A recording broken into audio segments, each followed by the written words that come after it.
दोस्तों, आप इस वीडियो में जिसको देख रहे हैं, ये है सीमा हैदर, जो पाकिस्तान से इंडिया आई है। सचिन के प्यार में पागल है सीमा हैदर, पाकिस्तान को छोड़कर भारत आई है। और ये अभी इस वक्त की सबसे बड़ी खबर ये है कि सीमा हैदर को आप देख रहे हैं बीमार है और बेड पर पड़ी है।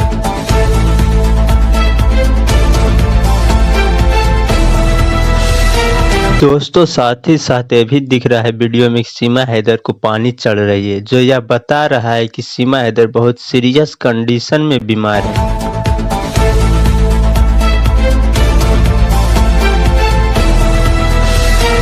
दोस्तों, आपको यह भी बता देते हैं कि सीमा हैदर का ये serious condition Delhi police ATS के पूछताछ के बाद हुआ है।